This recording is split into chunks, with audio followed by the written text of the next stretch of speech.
Hi, I'm Ruth. I'm Dave. I'm Doug. We decided to start this channel because we were all born and raised in Michigan and have hardly seen any of it. We want you to come see it with us.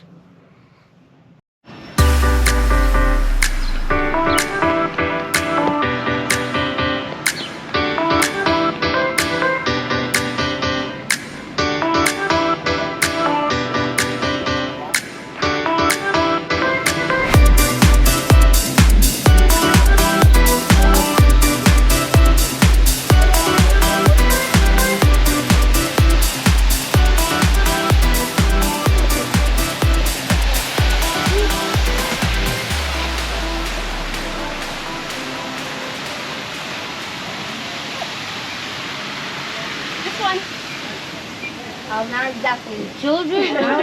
Yeah, I know you guys don't like that when you say that. I know. No, I don't think you.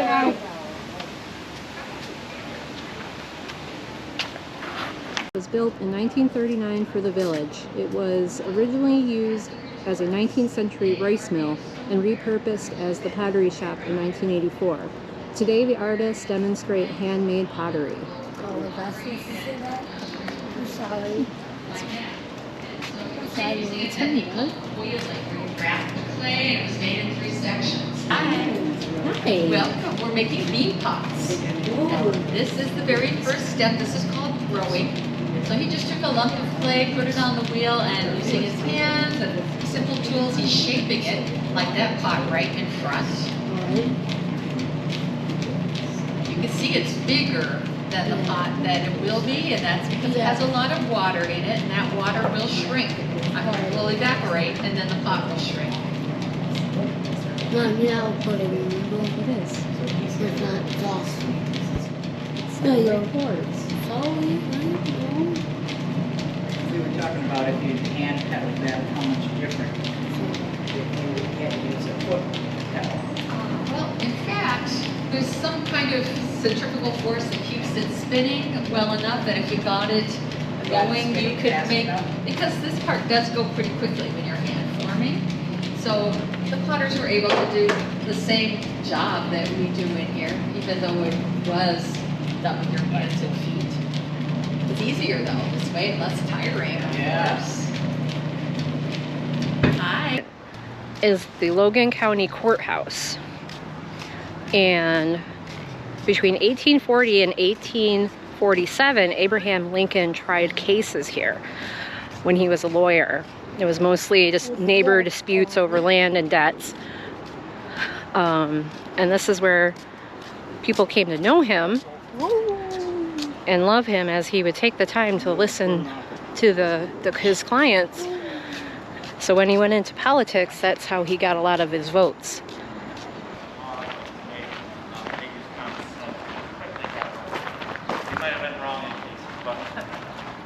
They didn't last 20 years. Yeah, probably a better way. Look at this. I would say that candle has melted on a hot Michigan day. Would you? Hi folks, welcome. Hi. Welcome to Logan County Courthouse. This is where Abraham Lincoln practiced law for 7 years, from 1840 to 1847. And he was a circuit rider, which meant he would ride on horseback. 14 different counties. This was his 5th stop, Logan County. He might only be here a week or so. Generally, they were only on the circuit a couple months in the fall, a couple months in the spring. They would travel around and settle all the legal disputes throughout the state of Illinois. But Abraham became very popular as a storyteller, humorist, known as Honest Abe, an honest lawyer, which is, of course, the reason they nominated him to be president in 1860. He was still a circuit rider and very popular in the state of Illinois. And Illinois was far out west back then, so they wanted a westerner like Lincoln instead of all an easterner. But this is the original bar. We call this, all these rails, these are the actual rails. The bar separated the people from the, legal, and We just restored them, redone them, they look brand new, but actually they're 150 years old. The ones that were in the courthouse when Lincoln was here. Wow. Wait. And that's an original table Lincoln actually used to sit there, scribble down notes and such. Cool. That's cane. Isn't that Is amazing? that big? No, but that's big. What is that? Yeah, that's just a cane. Oh. A lot of men have, or a walking stick, you might say. Ooh. Is that the physically white one? Yeah, not Abraham Lincoln, but the county clerk would actually write down what was happening in court and how the case ended, so they would always have a record of what happened in the courtroom that day. That's cool. Yeah.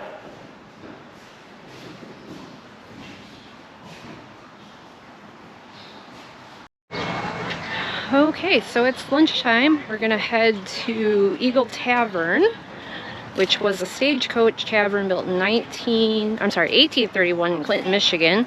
It's about 50 miles west of Detroit.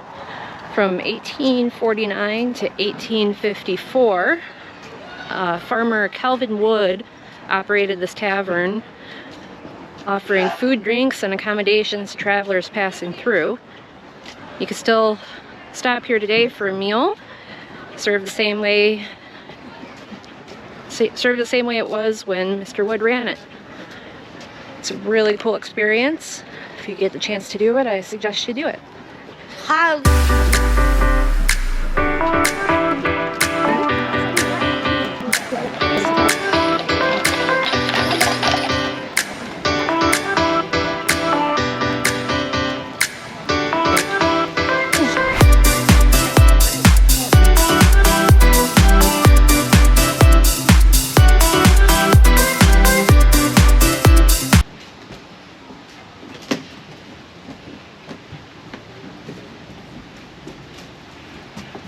Interested in dining with us today? Yeah, what's good today? We got a lot of it. Here's the menu right there. All right. 3 of you? Yes, Okay. No, 4. it's 3. I'm joking. Brat. Sorry. I'm sorry. Hold on. All right. Give me 1 minute. Yeah, Okay. I have 3 more to dine. thank Step you. on in. Step on in. Watch your step. Enjoy. Hello. Good morning. 3, yes, please. I guess I need to take a picture.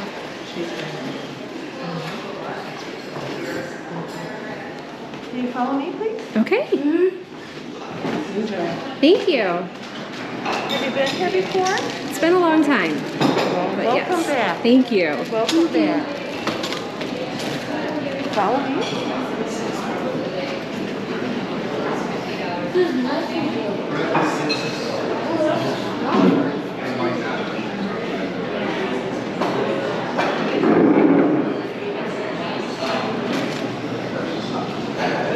Do you want to know the children's menu or? You probably want a full meal, Or a right? full meal? Though? Yeah. Yeah, thank you. And you know what? I'm going to have you take this home. Oh, thank you. So that's a roll. This is a muffin. That's like a, yeah, and that's a corn muffin. That's a good muffin? Yeah.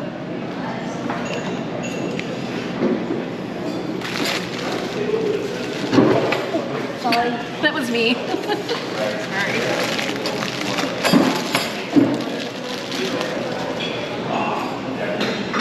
Go on, I'm gonna cut it in half.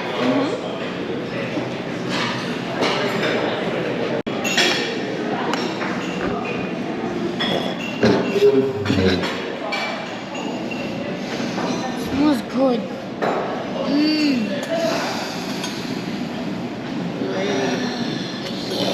Thank you. Oh, thank you so much. Of course, enjoy it. It's delicious. Thank you. All right, buddy. How's that dumpling?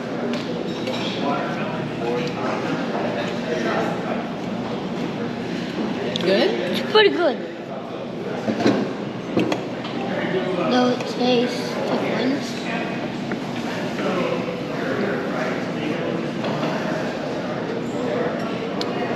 Tastes like it's from the 1800s. Tastes good. Okay. Here, Dave. Doug's giving me a bite, so I'm gonna try it too.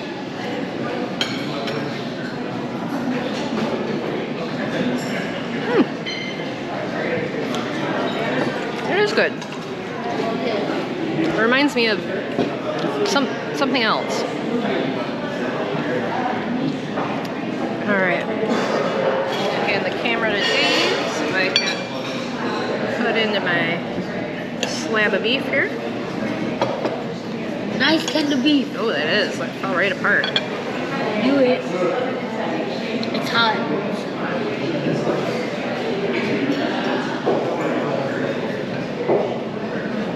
How is it? That's very good. Good flavor. Very tender. I should have got that then.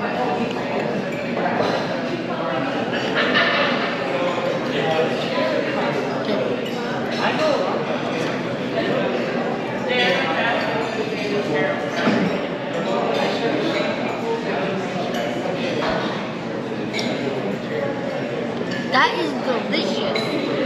Highly recommend this TV.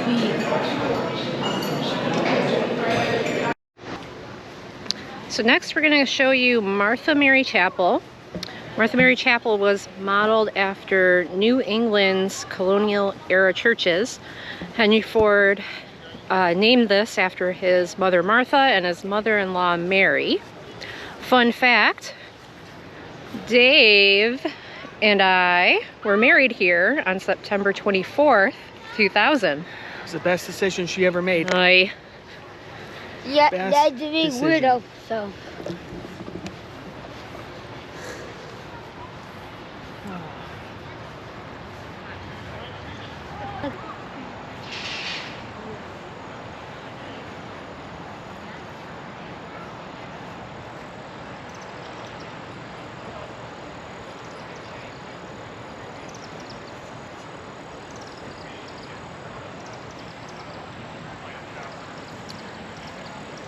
Lovely stone garden.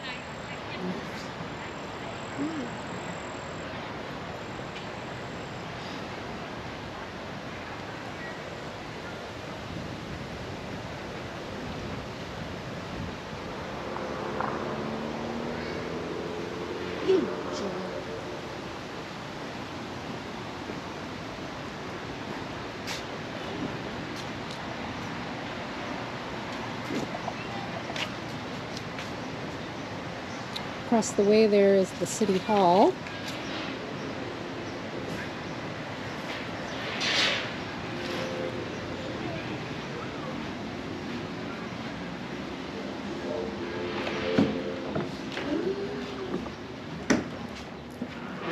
Hello. Hi there.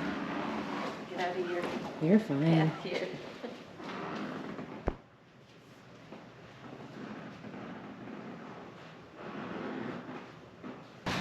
Okay, so next is the Edison complex, which consists of multiple buildings that Edison used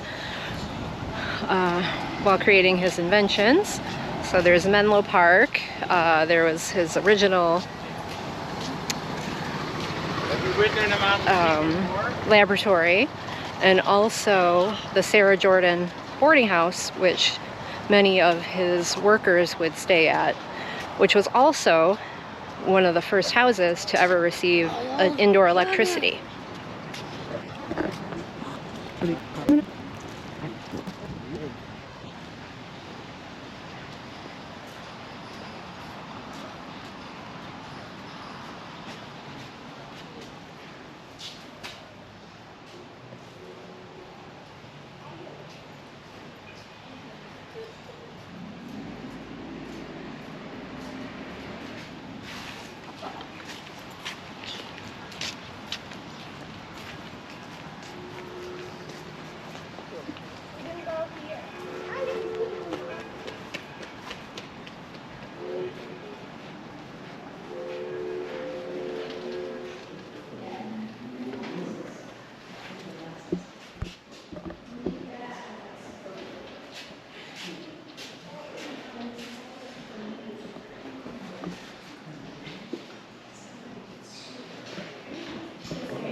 I don't know.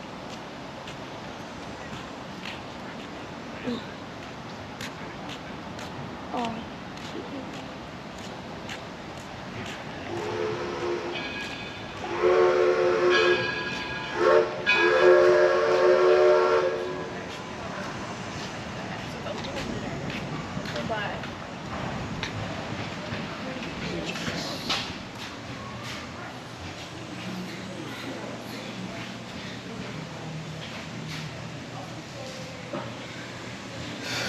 This would insane cigar.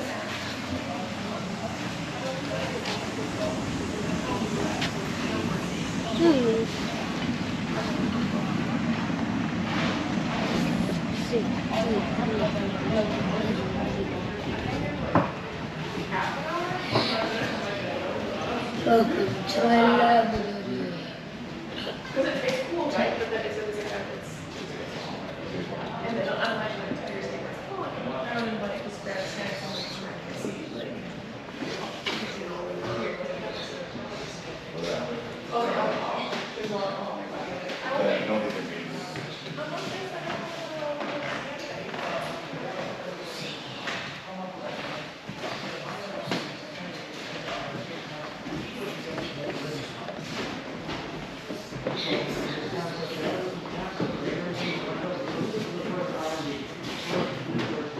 Nobody else had ever done it. So later on, Bill and Westinghouse started doing this because they saw the success that Emerson had in that building.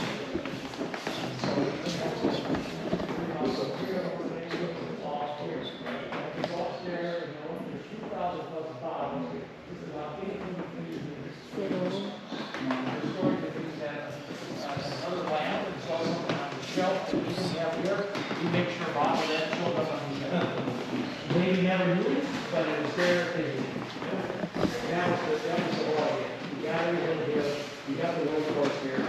You don't have to wait for a part. You can do it for That's what was the goal. I think this will work. Basically, how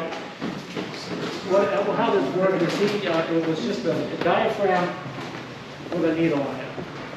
And when you talked into the tube, this would vibrate and it would leave impressions on material. And so what he was doing, he was just testing this. He would talk into it, just drag it across there, and he would see the little bumps, dashes. So I thought, if I could make a machine where I could turn, and when I'm talking into it, they lay down those vibrations, would I be able to play it? What? I'm like, And this is just something that kind of came to him when he was trying to raise money to get this place off the ground. I do nothing. And so he just comes up with this very simple idea. It's just a cylinder with a continuous line on it and a diaphragm on each end. And one end was for, I believe at this time was for you record and then you put it on the other side to play back. And so he built this, he had his machinist build this wonderful machine. And he hands the diagram over to the stories. He hands it over to the machinist. He says, and they said, "What is that?" And he tells them. And they look at him and say, "Mr. Edison, that's not going to work." And Thomas said, "You want to bet some cigars on that?" We don't want to bet that. So what he did is he grabbed a piece of tin foil on it, and he put the megaphone on there, tossed it in the cranked in the handle, set it back up, put it on the other side, and cranked it, and what happened, what was left on the foil started to vibrate the diaphragm, and the sound came back on his hand. And this is what he recorded the first time. This is a recording from 1927 when they had the 50th anniversary of the tinfoil train. But here's Mr. Edison at the age of, I believe, 78 or 79. The first words I spoke in the original photograph, a little piece of practical poetry. Mary had a little lamb, its fleece was white as snow, and everywhere that Mary went, the lamb was sure to go. So the first thing that was ever recorded and played back was Mary Had a Little Lamb. Now this machine right here is actually 1878. What happens here is that they're trying to convince him to make these little, would have been like toys. And he didn't see that this was something that was going to last. When a friend of his name was Bergman, he was a machinist, he said, I got an idea, let's take your technology, I'll build the machines, you can rent them out, or lease them out for $100 a year. They can take them, travel around New York, and show them off, charge people a dime or a nickel to record their voice. He thought, great, I can make a little money, they can make a little money, and I can go back to what I really want to do, and then I'll come back to this later on and make the arrangements and get whatever he thought would be useful. So that's what happened here. But what they would do is they would put up these little flyers, and I love this one here. It says Edison's phonograph. And what I love, it says it can record any known language. That was one smart machine. So basically, it's got a diaphragm on it, it works with a stylus, and this would be locked up against the foil, and you would talk into it, right as you're turning the handle.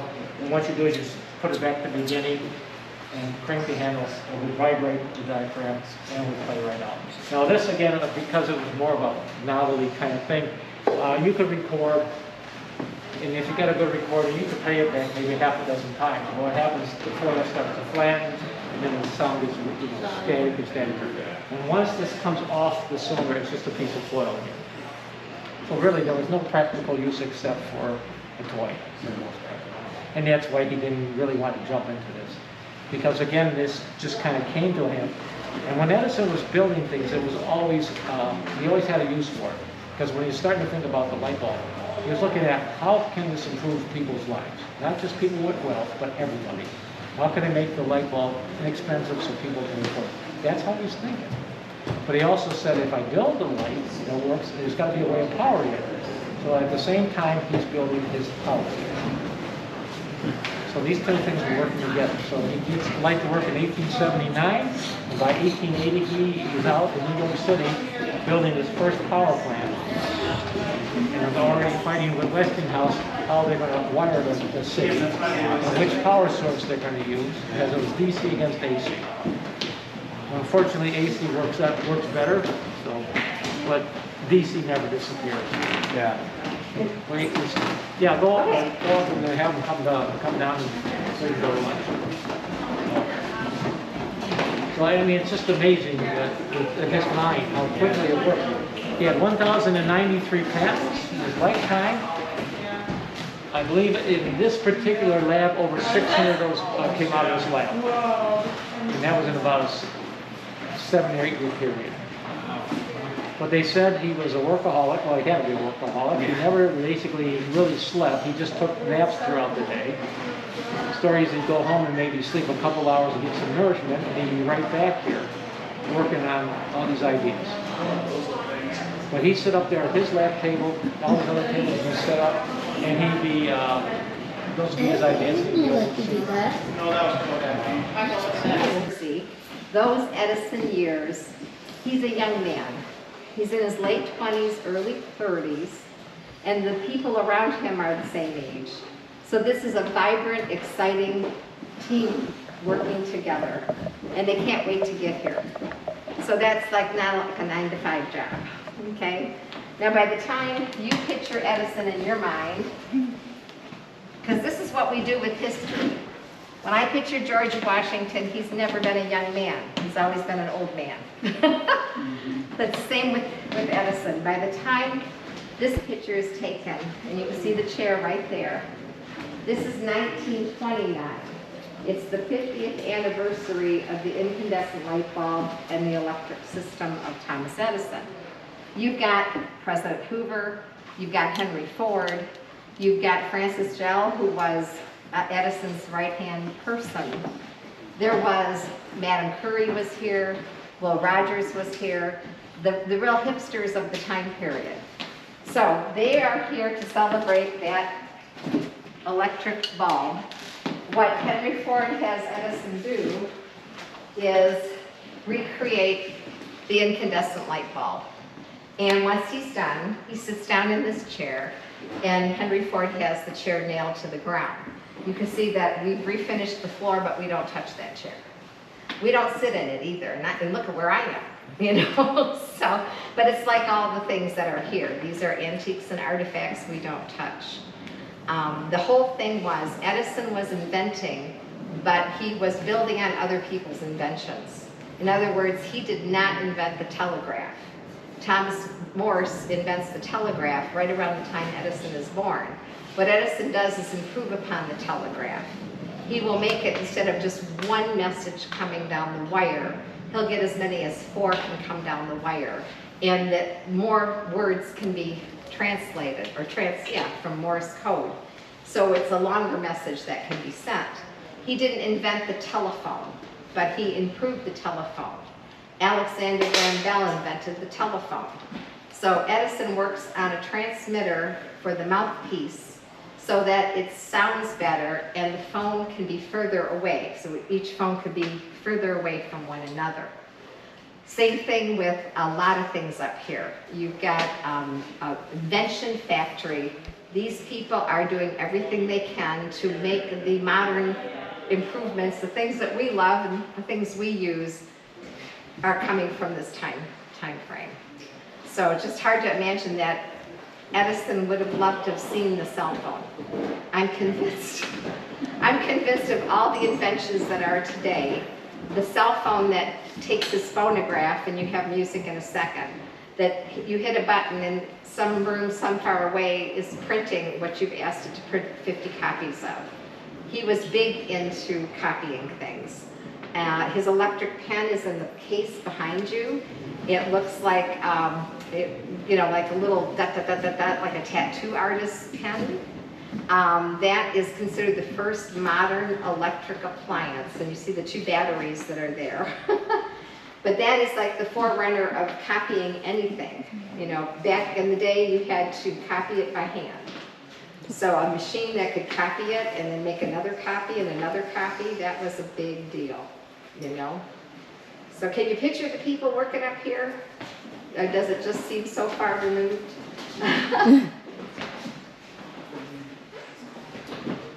I know, and everything is labeled. It's all in script writing. It's not even cursive. It's ahead of cursive, which is script. It is all kinds of wild things. When I go here along and read some of the labels when no one's up here, it's so much fun to see what's the licorice root and ginger bark. And it's like, what are you people making tea, Right. But that you're taking a picture of is his very first invention. This right there, he was 21 years old. He invented a voting machine. This machine he presented to the patent office and got a patent for us. It's a beautiful machine.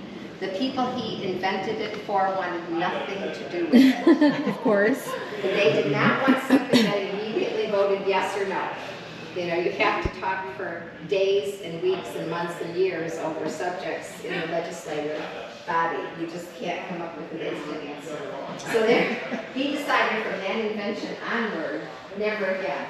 If people don't want it, we're not going to do it.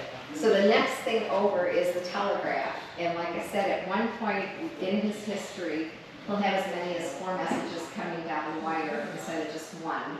And it'll be more words. You can put more words down and people can send a longer message. I need to look up do we still use telegraphy anywhere in the world? Are we still doing that on a submarine ship? Or I'm very curious about that. I need to look that up, as well as the gentleman that passed Edison's record. A year ago, a Japanese man went past 1,093 patents. He broke Edison's record last year. So that's a good thing to go home and look up. Yeah. What are those inventions? What are those patents? And is he the guy that's making my little iPhone go faster and take better pictures? I mean, I think that stuff is magic. I get a new cell phone every couple of years because I get a great break from Verizon or whatever's going on. And it's like, look, I can't wait till it's doing the dishes and washing the clothes. But what it is doing is taking somebody like me that first saw a cell phone and thinking, I don't need one of those. Until I was driving back and forth. I lived in West Virginia. My parents lived here in Michigan. And I was on the turnpikes, and my husband was like, it's probably a good idea. If you get stranded somewhere, it's probably a good idea to have a phone like that. Well, now look where we are with our cell phones. Yeah. We can't imagine without not having it. I had somebody on the porch of Sarah Jordan looking something up as we were talking and getting an answer immediately. My 95-year-old dad thought it was a magic box. I think he's right. You know? It is. But, Thank you very much. Next, we're gonna go check out the baseball game. During the summers, they do this. So baseball played with uniforms, equipment, and rules from 1867. Only got to do this once before. It's pretty cool watching these guys play. It's a pretty rough sport without gloves and such, so hope you guys enjoy this.